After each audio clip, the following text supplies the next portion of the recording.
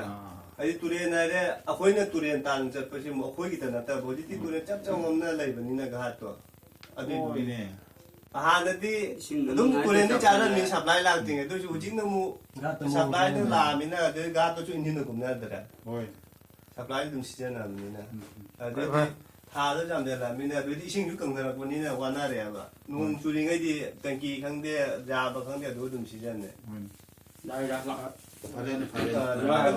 ꯑꯩ ꯄꯥꯎꯗꯣ ꯂꯥꯛꯑꯒ ꯄꯥꯎ ꯍꯥꯏꯔꯛꯀꯦ ꯀꯩꯅꯣꯗ ꯇꯥꯗꯨꯗ ꯄꯥꯎ ꯍꯥꯏꯔꯛꯑꯁꯨ ꯑꯗꯨꯝ ꯇꯧꯔꯅꯤ ꯍꯣꯏ ꯍꯣꯏ ꯑꯗꯨ ꯑꯗꯨꯝ ꯄꯥꯎꯗ ꯂꯩꯗꯅ ꯃꯌꯥꯝ ꯆꯪꯉꯛꯑꯅꯤ ꯃꯤꯇꯤꯡ ꯂꯣꯏꯔ ꯊꯣꯔꯛꯑꯦ ꯑꯩꯈꯣꯏ ꯏꯁꯤꯡꯒꯤ ꯄ꯭ꯔꯦꯁꯤꯗꯦꯟ ꯎꯅꯔꯒ ꯍꯧꯖꯤꯛ ꯑꯩꯈꯣꯏ ꯃꯤꯇꯤꯡ ꯂꯣꯏꯔꯒ ꯊꯣꯔꯛꯑꯦ ꯍꯧꯖꯤꯛ ꯑꯗꯣ ꯃꯣꯏꯅꯗꯤ ꯍꯥꯏꯔꯦ ꯍꯧꯖꯤꯛ ꯀꯩꯅꯣ ꯀꯟꯇ꯭ꯔꯦꯛꯇꯔ ꯂꯥꯛꯑꯒ ꯀꯟꯇ꯭ꯔꯦꯛꯇꯔꯒ ꯋꯥꯔꯤ ꯁꯥꯟꯅꯔꯒ ꯌꯥꯝ ꯊꯨꯅ ꯇꯧꯔꯅꯤ ꯍꯥꯏꯔꯤ ꯃꯣꯏ ꯍꯥꯏ ꯋꯥꯔꯤꯁꯤꯅꯗꯤ ꯑꯗꯣ ꯌꯦꯡꯃꯤꯟꯅꯁꯤ ꯃꯣꯏ ꯀꯌꯥꯝ ꯌꯥꯡꯅ ꯊꯕꯛꯁꯦ ꯂꯧꯈꯠꯂꯤ ꯀꯌꯥꯝ ꯌꯥꯡꯅ ꯊꯕꯛ ꯄꯥꯏꯈꯠꯂꯦ ꯑꯗꯣ ꯃꯌꯥꯝ ꯌꯦꯡꯃꯤꯟꯅꯔꯁꯤ ꯉꯁꯤꯒꯤ ꯑꯣꯏꯅꯗꯤ ꯚꯤꯗꯤꯑꯣ ꯃꯇꯥꯡ ꯑꯁꯤꯗ ꯂꯣꯏꯁꯤꯟꯖꯔꯦ ꯊꯦꯡꯛ ꯌꯨ ꯐꯪꯅꯔꯁꯤ ꯅꯦꯛꯁ ꯚꯤꯗꯤꯑꯣꯗ ꯑꯃꯨꯛ ꯕꯥꯏ ꯕꯥꯏ